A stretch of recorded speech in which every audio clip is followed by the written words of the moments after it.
distinguished guests, academics, researchers, students, members of civil society organizations and diplomatic missions, and representatives from government and business. Good afternoon.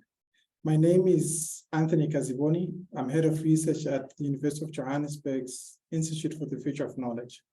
A warm welcome to the first part of a three-part webinar series titled Ethics in the Fourth Industrial Revolution, hosted by the University of Johannesburg's Data Science Across Disciplines Research Group, which is in the Institute for the Future of Knowledge, and the Center for Data Ethics, which is in the Institute of Intelligent Systems. The Institute for the Future of Knowledge is one of the university's flagship institutes, established with a specific research focus areas to generate world-class research generated or grounded in African realities. This webinar series explore the ethical challenges and considerations arising from the Fourth Industrial Revolution, particularly artificial intelligence in society. The finance webinar examines the ethical dimensions of algorithms, automation, data-driven decision-making within the finance industry, while the education webinar delves into the ethical questions stemming from the digital transformation of higher education, encompassing online learning platforms, data analytics, as well as the use of language learning models like ChatGPT and BARD. Lastly, the healthcare webinar probes into the ethical dimensions surrounding AI in healthcare, data privacy, and the autonomy of patients. Each webinar brings together experts from diverse backgrounds to examine the intricate ethical implications of emerging technologies and their profound effects on these vital sectors. These webinars provide an invaluable platform for engaging dialogue, nurturing a deeper comprehension of the ethical challenges, and offering insights into responsible practices during the Fourth Industrial Revolution.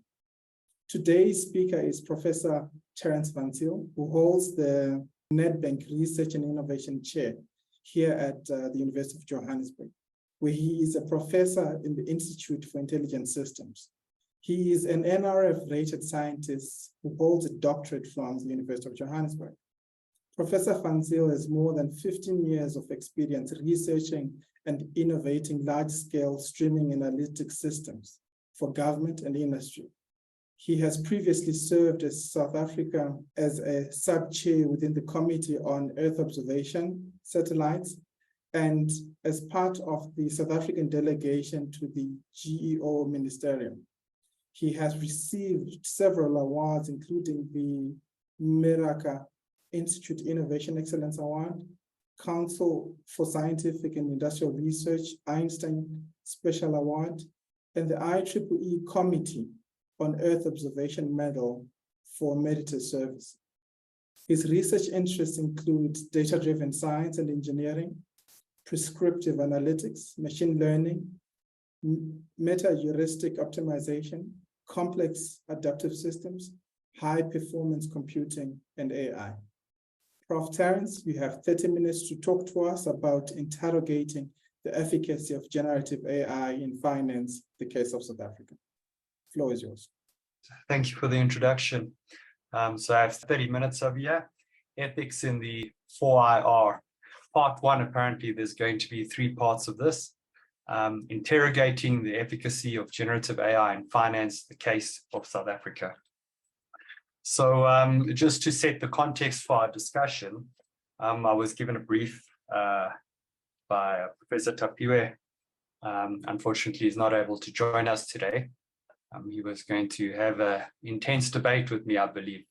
The brief was explore the ethical challenges and considerations that arise from the Fourth Industrial Revolution in finance, ethical dimensions of algorithms, automation, and data-driven decision-making.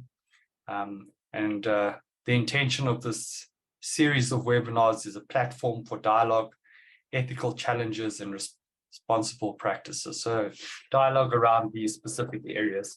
From my side, I'm going to take the view that obviously there's challenges in the space around generative AI. This is not a new technology, something that's been with us for a long time. And I think there's a lot of value to be had when we consider this technology. Okay, so generative AI. I think a reasonable place to start our discussion is to try to understand a little bit exactly what do we mean by generative AI. It's very easy to start a discussion like this and have some preconceived idea in your head about the notion of generative AI, and a lot of that has now been constructed in the popular media by tools such as ChatGPT.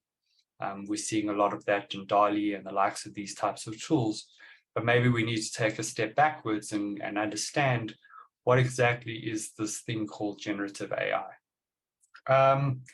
I think a meaningful way to start here is to consider what we would do in classical machine learning, what we know as discriminative machine learning. So what we have over here on the left-hand side is, I'm just going to put my little laser pointer, we've got a whole lot of rhinos, and we've got a whole lot of elephants. And typically, we would collect a whole lot of data about these, and we would build ourselves a model. And the type of model that we would build would be one that said, given all of these features, these characteristics, could be the diagrams themselves, classify this thing as being either a rhino or an elephant. And that's what machine learning has been pretty good at for a long time. We've been building these models that allow us to discriminate. We call them discriminative models, to discriminate between these classes. We also use them for regression. The key here is that these models work in one direction. So they work from a bunch of input values to producing some output. There's a unidirection that they work in over here. And they're quite effective, and there's certain value to be had, because they have only this one task, they're actually quite good at that task. So this is what we would call a discriminative model. Now, the reason we present the notion of a discriminative model is because we want to understand what exactly we mean by a generative model. A generative model is a model that allows us to work in the other direction or in both directions.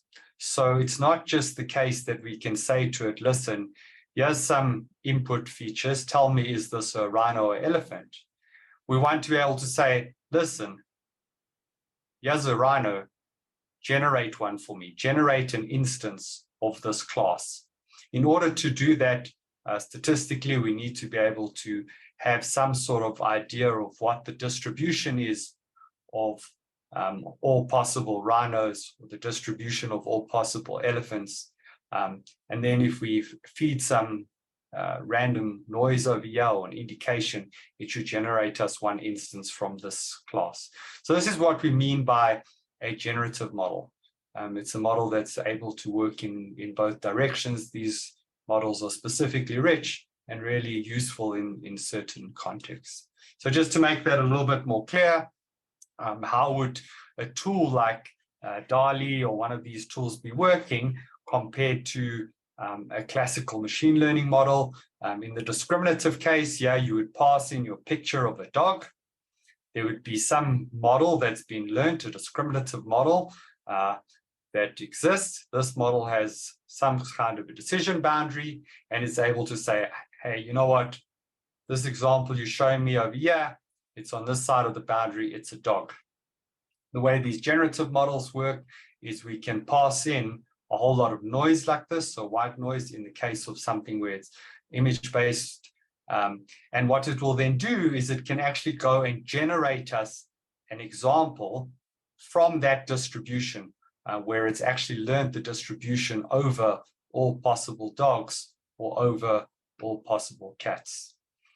And from that, we would be able to now sample from this generative model examples of the things that it's learned.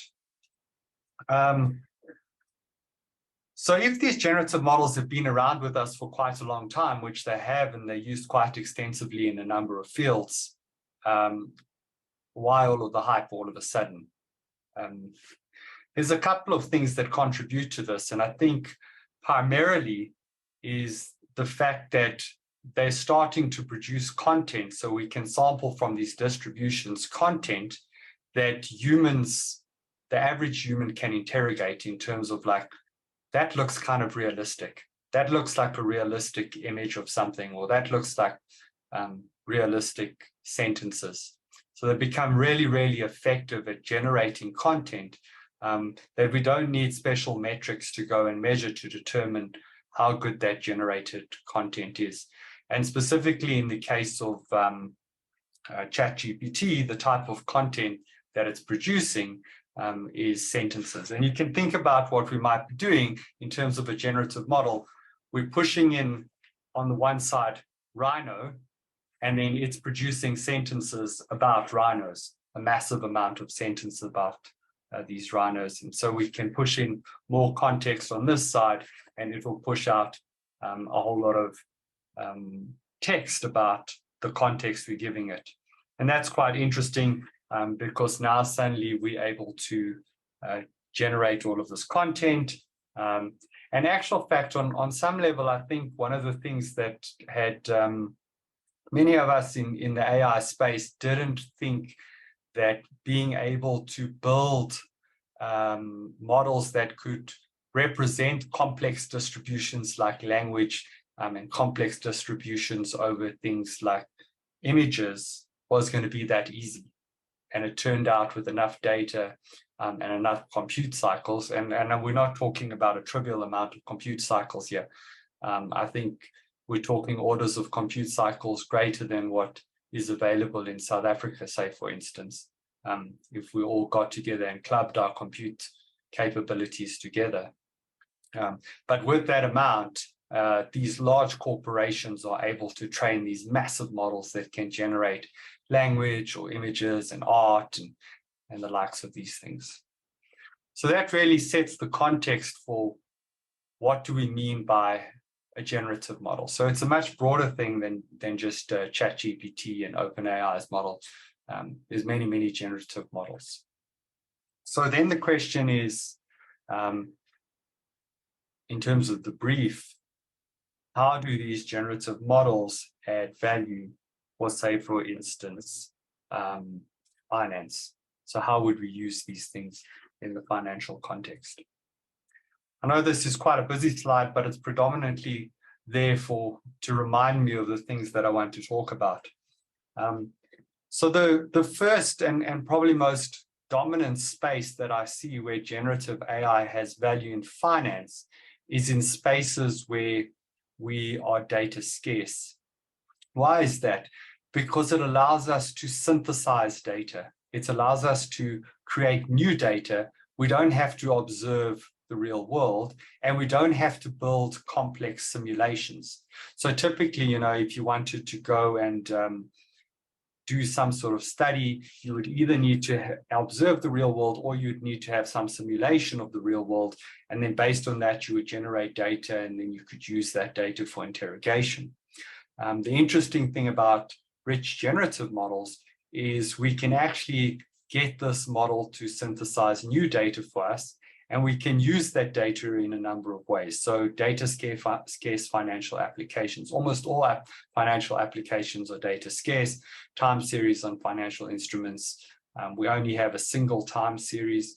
We can't generate more of them. They're happening through time. And so if you want to build things like, for instance, portfolio optimization models, you want to do portfolio optimization and the likes of these things, then being able to synthesize data that represents what we would expect to see in the real world is massively valuable, because we can increase the robustness of our models. So definitely we see that there's a case for data scarce financial applications. The second one that directly links into that, the business process optimization, is that if we're able to synthesize data, so if we're able to synthesize a time series or synthesize possible economic events, run these simulations that we've learned of past data, then we can start saying, running through certain what-if scenarios and saying to ourselves, okay, how do we optimize this process around that? The third big area of data synthesis that I see is around personalization in finance. What does this allow us to do? It allows us to create a personal product for somebody. We can now synthesize in reverse direction. So instead of saying, here's a product, does it match to this person? We can give the person and say, create a product for us. Create a product that matches this person. So here's a financial package. This is the entire product that we should offer this individual in terms of what's going to give him maximum choice and what's going to add the most value for that individual. And then an interesting one over here is privacy preservation. If we can synthesize data or learn to synthesize data, then we don't need to feed the real data into our models that we're training. Instead, we can generate new data and train off that new data. So that means that it's now possible for us, say, for instance, in the instance where we wouldn't want to share our data with someone else, or whether it's for privacy reasons or legislative reasons, ethical reasons, we can still use this model to create data that we could then go and use in other applications to train models with our other financial partners, etc. So that's a very interesting set of use cases for generative models, this ability to generate data. The second one is around risk management, stress testing, and scenario planning. And this links directly into these ability to generate data, because now what we can do is generate realistic economic conditions, generate a number of these, and then we can run stress tests or scenarios against each of those, trying to understand the risk that might be associated with each of those scenarios. So there's definitely a lot of value to be had around being able to synthesize data, and that's one of the big values for generative AI. The third one I have over here, and maybe the fourth one, increased productivity and knowledge representation and reasoning, link quite strongly to the space around something like a ChatGPT, what are known as large language models. So I'll start with the increased productivity. The ability to generate text, to generate images, say, for instance, is certainly going to increase productivity. It's going to save time in design. So you, for instance, want to design some slides. It took me some time to put these slides together. And if it's possible to go ahead and say, listen, I want you to design me some slides. These are the main areas. It drops something is created for me, so generated for me. Immediately I can step in, start tweaking that and work from there. So certainly increased productivity, also in terms of generating content that goes into reports and the likes of grammar checking and stuff like that.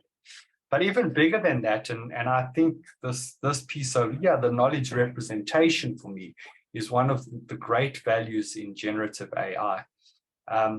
What we can do is take a massive amount of knowledge, say, for instance, everything that's in the library or in an organization like a bank or something like that, where you've accumulated a large amount of reports that have been written over time. You have a large amount of institutional knowledge within the organization. You can take all of this knowledge and push it into a generative model, so accumulate it there. And now you have the ability to interrogate that knowledge. So you can start asking questions. Now, I mean, where we are right now is that this is not perfect. It's possible that these models might make stuff up, so they can hallucinate in their current state. But the real value here is going to be this ability to take all of that institutional knowledge that you have, all of the emails that have been written, all of the reports, pull that all together, and then start interrogating that knowledge source and say, listen, what happened when previously this happened? How did we respond? What are the common responses for this? What have we seen in the past within in our knowledge base that represents our organization? So certainly that will increase productivity. It's a much more effective way of interrogating that knowledge.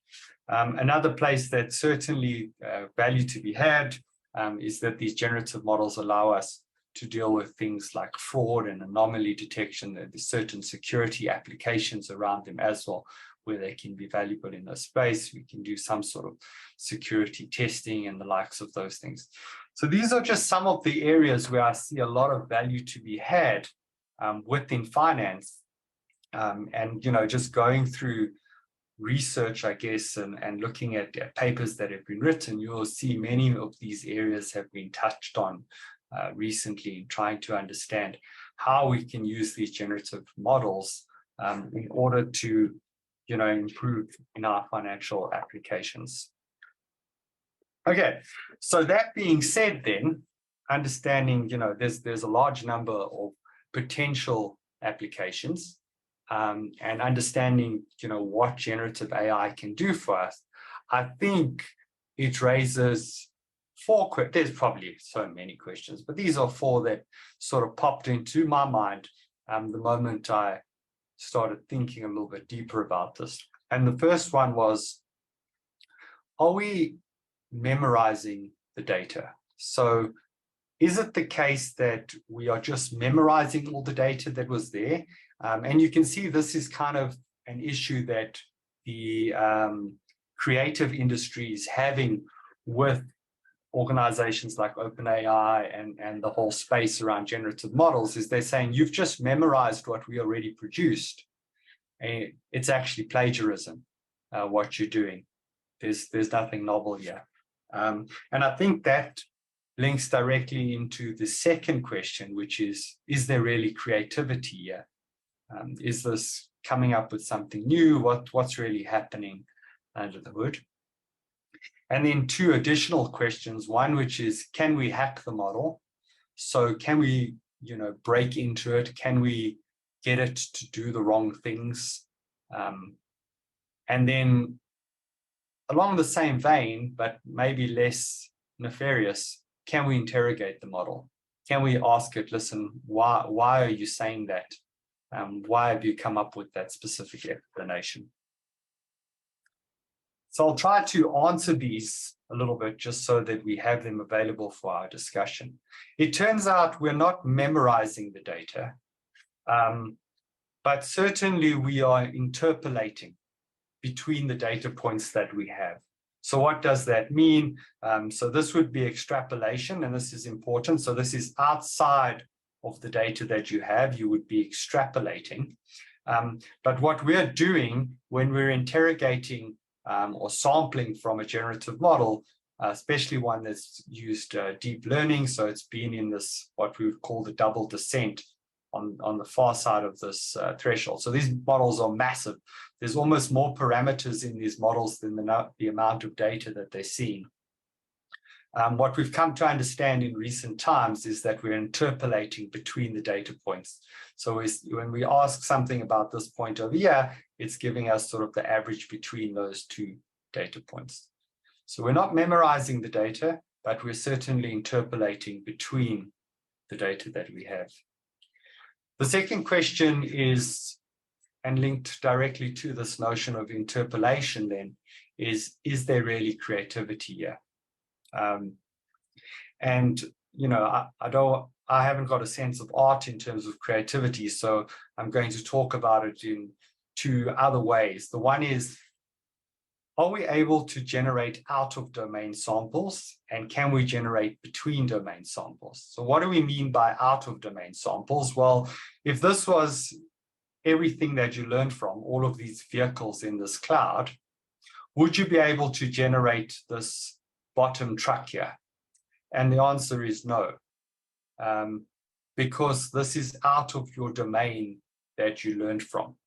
However, if you had, for instance, learned also about horse carts at some place, so that was another domain, then more likely you would be able to generate something between these 2 domains. And the most concrete example of this was they used DALL-E, they passed it in and they said, listen, generate me an avocado armchair.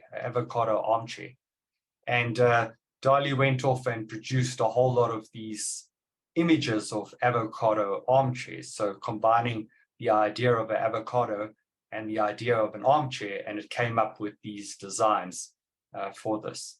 And that's quite intriguing, because this certainly shows that it had the domain of avocados and the domain of armchairs within its database.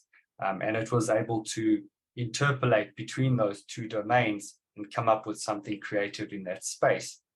But I would caution us here, because what I did today is I said, well, let me just go search for banana armchairs. And you can see that there's a lot of pictures of banana armchairs out there as well. So, you know, was there a picture of an avocado armchair in its training data? Maybe, maybe not. It's very difficult to tell at this point. But we can see that people do come up with fruit armchairs as part of their thinking and design around them. And many of these might have existed in the data set that the model was trained from. So this is just some sort of idea about where creativity might be. And certainly then that points to the fact that we're not getting creativity out of our domain. So if we think back to our finance case, it's going to tell us that it's actually good for simulating data in our data synthesis, but the probability of it, you know, doing black swan events and stuff like that is not going to happen, because those will be outside of the domain of data that's available to it. The next question is, can we hack the model? Certainly, we do know that there are numerous ways in which we can jailbreak a model like ChatGPT.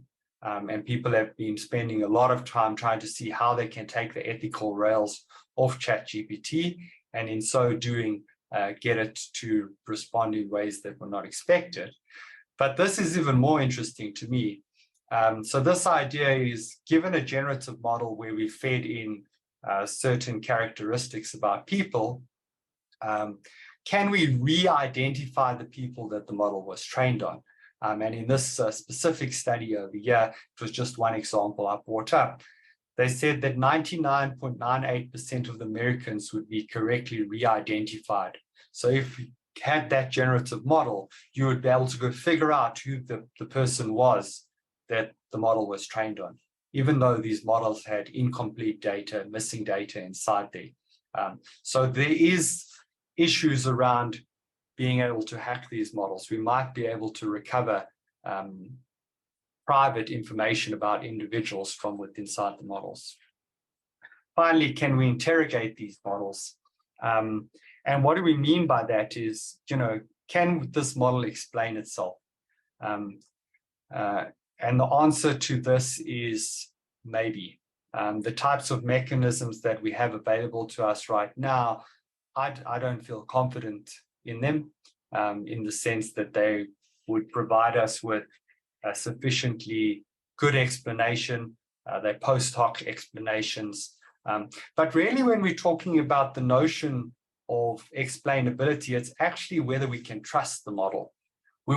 If we could trust that the model wouldn't be biased, if we can trust that there's sufficient diversity, and that, you know, this model is going to work correct within the financial institutes, then we actually wouldn't be concerned about having to interrogate the interior of the model. A lot of this explainable AI stuff is more for people in machine learning, to see what's going on inside their models. The real question here is, can we trust them? And maybe, you know, there's a broader framework that's required around that, and legislation and stuff, that would maybe get us over that hurdle of trust, so that we could start saying, well, you know, if this financial application, someone puts in an application for a home loan, this model produces unbiased and trustworthy, transparent interest rate.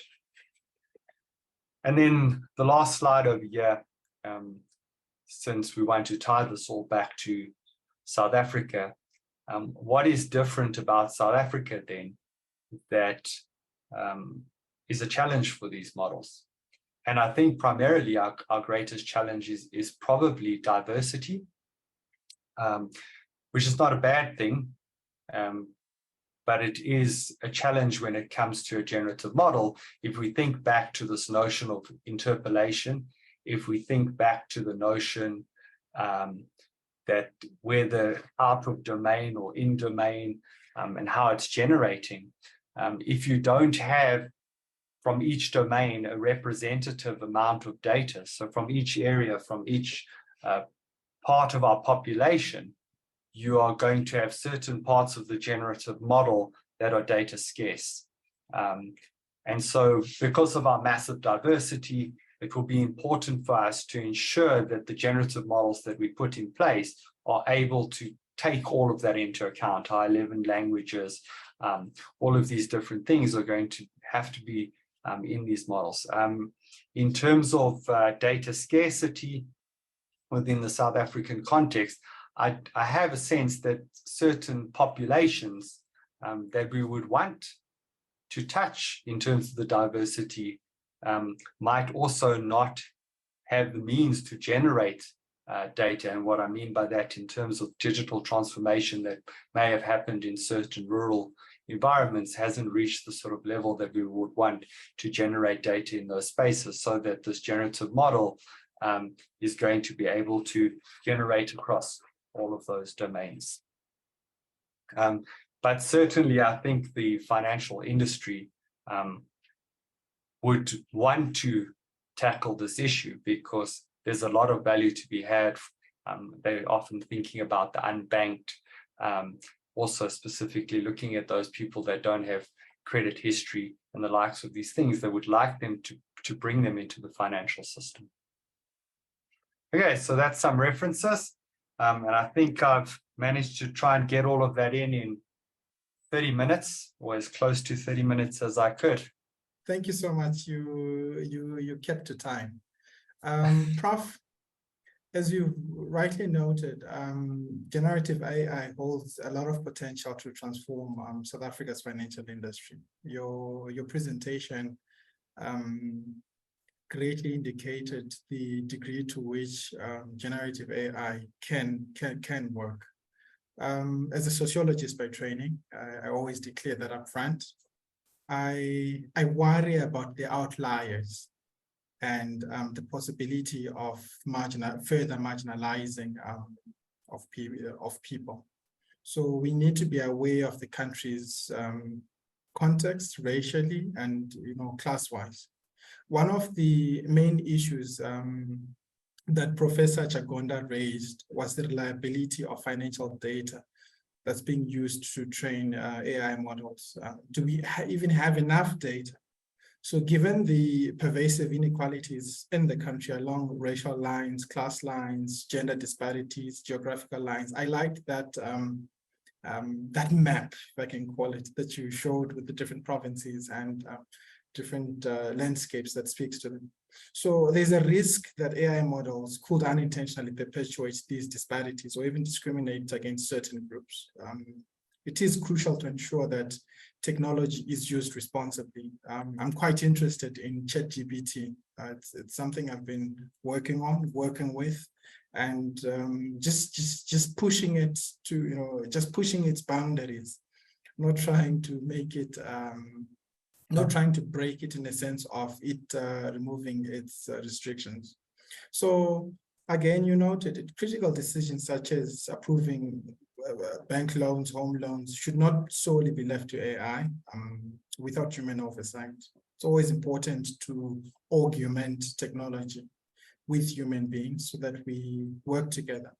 So the potential for job losses due to automation raises concern about the impact on the workforce, particularly in a country with these high unemployment rates we have. Another issue of significance is transparency, which is an ethical issue.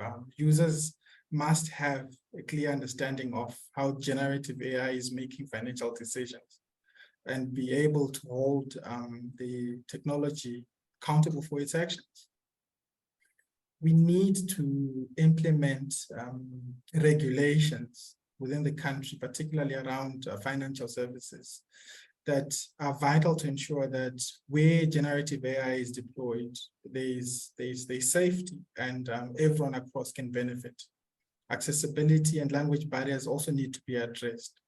So as I open up the floor for questions, I will start by Arifa Hamid. Arifa Hamid, would you like to talk to us, or I can just read out your question? Arifa raised 3 very important questions. I see her hand is down. I'll read them out because I have the questions. So the first one is, what are some of the challenges of measuring AI accuracy and fairness? The second one, what are some emerging trends in AI ethics research? And the last question is, what are some limitations of the current AI ethics guidelines? Perhaps, Prof, you can just talk to that. If you have any questions, please show by raising your hands. We will unmute you and give you an opportunity to talk. Prof? So I've got a few things to discuss here, starting with diversity and marginalization, job losses, transparency and accountability. How do we measure fairness in a model? Emerging trends in ethics and current limitations of our guidelines. So I'm going to sort of step through these quickly. I'm going to start with the marginalization one. I think this is an interesting question because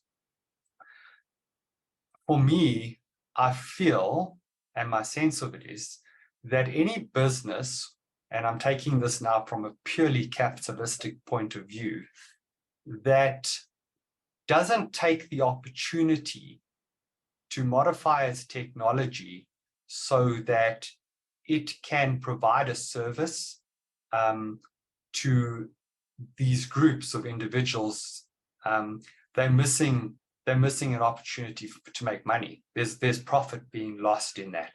So even if we moved away from the ethical aspect of it, and we just spoke about like good business sense, it would be, why on earth have you put yourself in a position where, for instance, you've denied someone a home loan that you could have given a home loan to because of the way you've built your technology, you know? So certainly that for me, the business case for it should hopefully, my hope is that the business case for this will drive out any businesses that are sort of not even responding correctly. So if there's a bank out there that's not responding correctly to these challenges, I'm hoping the other banks basically just decimate them in the long run by virtue of the fact that they actually respond to this entire market that exists out there. So that's the one part of it. But then from a more social responsibility, you know, not taking a capitalist view on this, certainly it is the case that there's a potential for massive bias, and that bias exists because the model is only able to generalize with respect. So the generative capability is within domain. So whatever domain you've provided it with, it's able to generate new instances from that. And so if you've never shown it Zulu, it's never going to be able to respond in Zulu to anybody. That's just the nature of it. Job losses is a tricky question because it's likely the case that those people living through any technological revolution will certainly feel a significant amount of pain, those that are on the wrong side of that revolution. We do know that on the other side of it, there will be more jobs, and likely there will be better jobs. And I say that in the sense that we will have jobs that, you know, in which people can be more productive, but also in which they can feel like they gain more value from their role. You know, so we're not asking somebody to sit and stare at a spreadsheet all day and copy the values from one spreadsheet into another. We've automated that task, and now the person can function at a higher level. But the problem is, if your job was that, the copying from one sheet to another or whatever it might have been, that task, I don't want to say it's a menial task, but on some levels it may be, then you've lost your job and there's obviously pain over there. So certainly we need as a society to manage that process, to understand where some of these menial tasks are going to be replaced by more meaningful jobs, and how we can move people into those spaces. It's not entirely certain what those spaces are going to be either. So we need agile governments, we need agile companies responding to this. In terms of transparency and accountability, I think these are still broadly open questions. We need government to tell us who is accountable for any errors that are major. I think organizations do know that the brand damage can be massive. But on the other side of that, sometimes you also need to enforce these things from a legal perspective. In terms of measuring AI's fairness, that's a tricky question. I mean, I guess we don't even know if we can measure fairness for humans. Like, is this person being fair? We're endlessly in this debate around equality and equity. We're grappling with that, not just as South Africa, but globally. We're grappling with this trying to figure out, where we should be on the spectrum. And there's a lot of anger out there around it. And we certainly don't have a measure of it. So I think we can understand accuracy. We can say how well it's doing in terms of like, it's getting things 88% right. But that would be, in terms of fairness, some human would have said, this is what I believe is fair. And then all that will be happening is the model will be trying to replicate that human's level of fairness. We'd all have to agree that that is a fair person. What are the emerging trends over here? I think the big emerging trends are around, and two of the main ones, two rights, I believe, that human rights that will emerge through the fourth industrial revolution. And we've seen them already inside the European legislation. The one is the right to be forgotten. The second one is the right to an explanation. The right to be forgotten is that if a model was built using your data, and I highlighted previously, that we could reverse engineer one of these models and re-identify the people. If you have the right to be forgotten, you should be able to say, listen, delete my data. And that doesn't mean just delete it from your database, but delete it out of your models. We've seen one of the big Google challenges this year has been around exactly this. Can we delete someone's data from a model without completely rebuilding the model, especially if you consider like some of these big language models or foundational models are taking weeks, months to train. We can't start from scratch. If one person wants their data deleted, how do we remove that from inside the model? The second one was the right to an explanation. The feeling is that whenever any technology makes a decision about your life, you should have the right to an explanation for why that decision was made. And I think that right points directly back to transparency and accountability, because once that right becomes entrenched, I do not believe that we have those rights properly entrenched within South African legislation. But once they do, then organizations, now you've put the pressure back onto business, finance, whoever's issuing the home loan, you're saying to them, listen, you've got to tell this person why that decision was made so that they can adapt, so that they can change their lifestyle. Maybe their credit card was too high, whatever the reasons are. But if the reason why you've rejected this person was because, they shop at some store that is predominantly shopped in by women, then we know there's a problem in terms of like your modeling.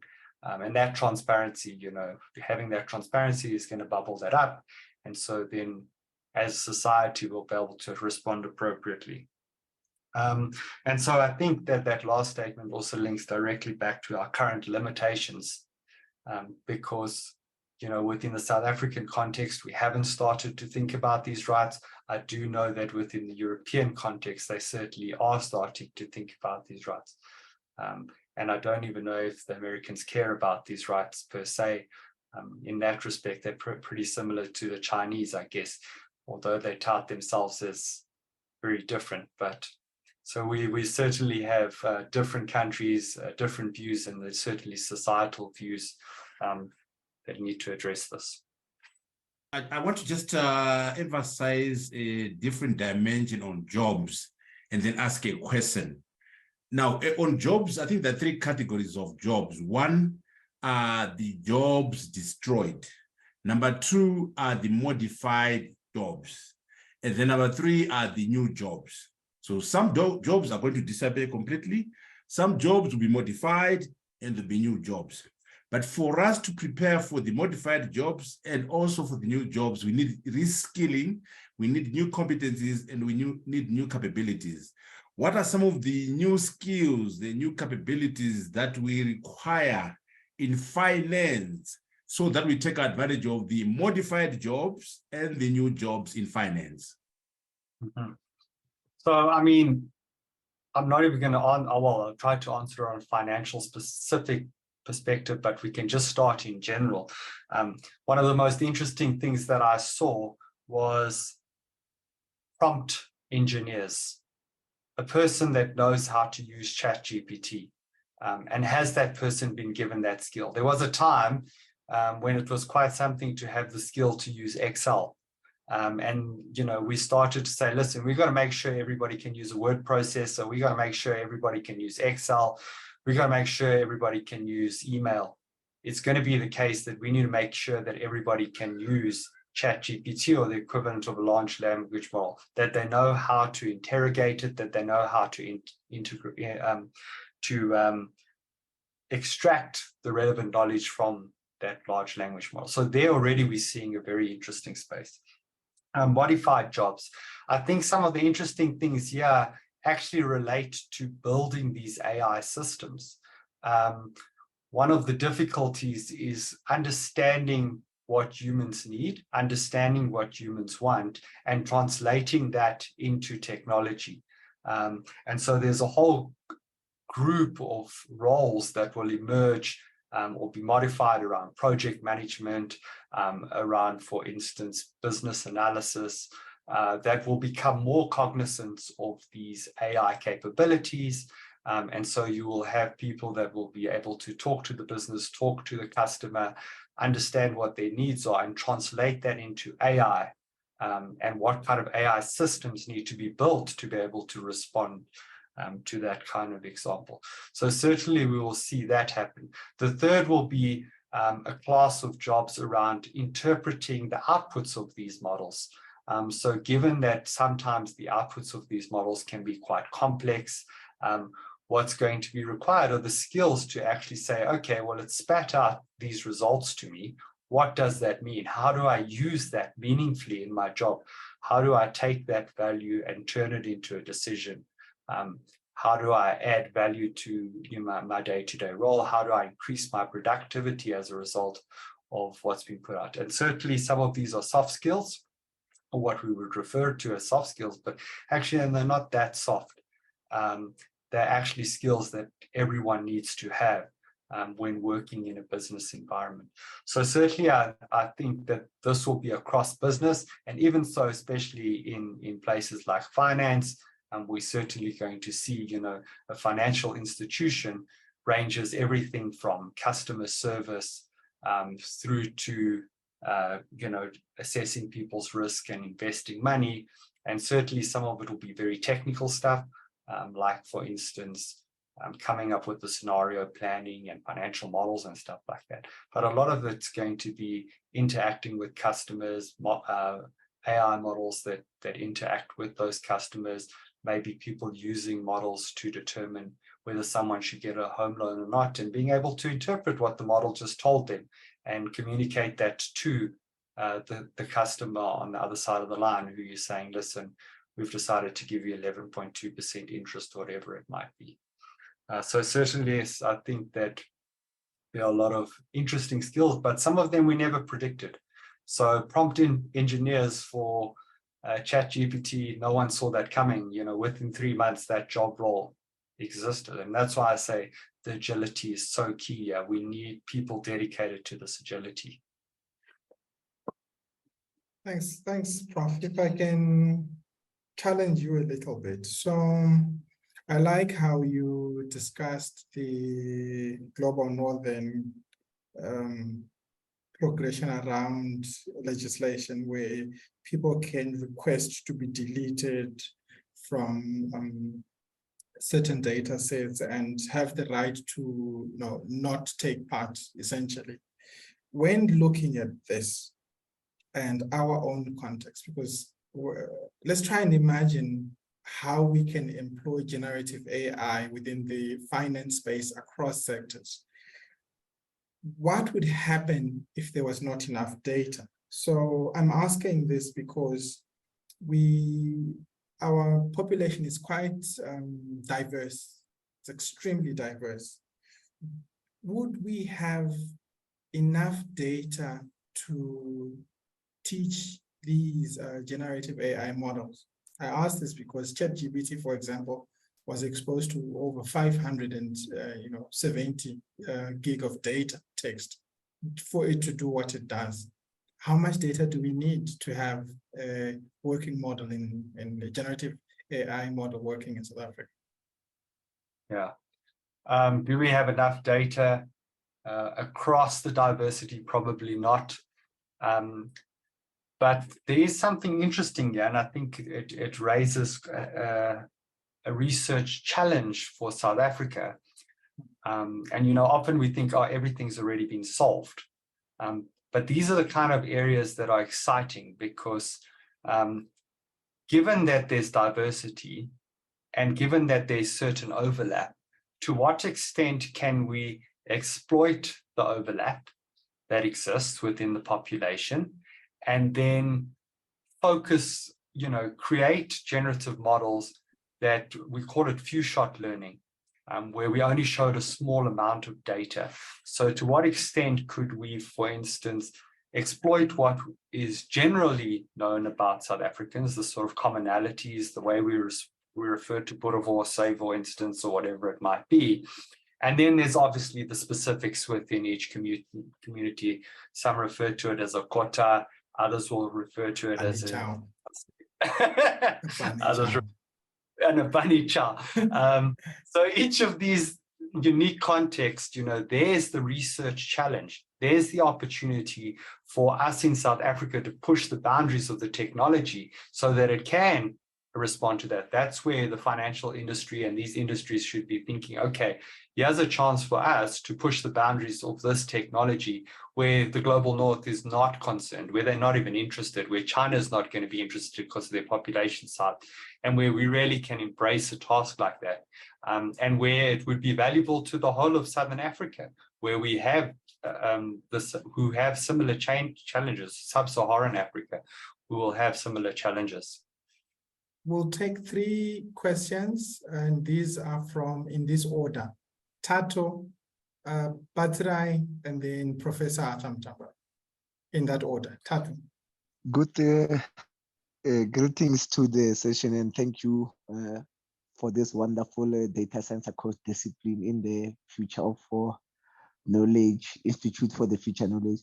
Mine is to say that the generative IA models, I agree with Prof that we must look into area of research to advance science, technology, mathematics, and engineering, particularly in the context of South Africa. We need to enter the space race. So that data can be generative for us in order to use it to understand how can we model a unique data that will speak to us advancing the South African needs and want in terms of social and scientific advancement to enter the global economic race within the space. So I think with what Prof has indicated is that we are in the age of knowledge mutation. I agree with Prof on the advancement of science within the South African context of research, that we need to look further into how these generative models would depict the South African landscape as one of the leading research in AI, data science, and particularly STEM. So Right. I would like to say that thank you for that. And then we are within that research looking deep into data science and generative models of how we can tackle and solve these problems. Thank you. Thank you. Prof. Mtambara. Thank you very much for such an informative session. My question is regarding that data mining part of it. How best do we get to identify what kind of data that is required to, or that's going to be collected from us as individuals or institutions?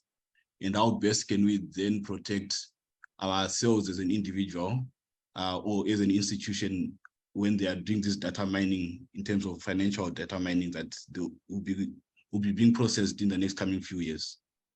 Fantastic. It's a good one. What is the best data? Right. My question is on regulations. Europe and the UK have been very effective in this area. They now have an EU AI Act, which is basically risk-driven. The UK has regulations that are also now innovation and risk-driven. What are your views around regulations for AI? You know, the Americans, the Chinese are also moving with our own frameworks of regulations, but what would you recommend as the key elements of regulations in South Africa and Africa? What should we start to think about as we look in the space of AI regulations? Okay. So let me respond to that quickly. I think the two questions actually feed into each other. The notion of how do you protect yourself from this data mining, and what and how and the regulation. So the way we protect ourselves from it is certainly through regulation. There has to be some sort of regulation in place. The question is, do we completely remove the technology, or do we provide the kind of regulation that guides us in how we should use the technology? And I think it's the case that we need regulation that guides us in how we use this technology. A very naive response to it is the example of a car. Everyone agrees that we need traffic laws. We shouldn't remove cars. We want to use cars. We get around fast with them, but we go 120 when we're on the highway. And if you want to go faster than that, you need to go to a racing track. And when you're in an urban area, you need to go at 60. And this has been built over time. It's an understanding from us as a society. We've come up with these regulations. We've started to understand, and we don't fight them. We actually understand we need this in place, and we have spaces in which the regulations are lifted and in which they are tightened. And so I believe that that's going to be the case with AI. We need to have regulations so that we can safely use it. What are those going to be? At this point, I'm not entirely certain. And we do know there's certain basic things like we want to protect human life and stuff like that. But I think there's other aspects that, you know, AI can hack human brains. And what I mean by that is we're psychologically vulnerable to it on some levels. And we've seen that with manipulation of votes and stuff like that in the past. And do we need to have those guardrails in place as well? We know we have it in the advertising industry already, where we've said, like, listen, you can't advertise these kind of things in these kind of ways. And it might be the case that we need similar stuff in AI, where we say, listen, you can't do that to that person. You can't hook them on, you can't get them addicted to Facebook. That's not right, especially if you're using AI sequence. So I don't know what they are, but I certainly know that we definitely need to figure them out. There's another question, Prof. Fantil, which is from Tabitha. The question is, with the challenge of ethical leadership being coupled with effective leadership in good governance, how will integrity be programmed into AI? Is it even an incentive or an appetite to have integrity in AI when the bottom line is more favored? Yeah. So I think one important thing is to remember that AI is not programmed in the classic sense, but it learns from the data. So the question is, does the integrity exist in the data?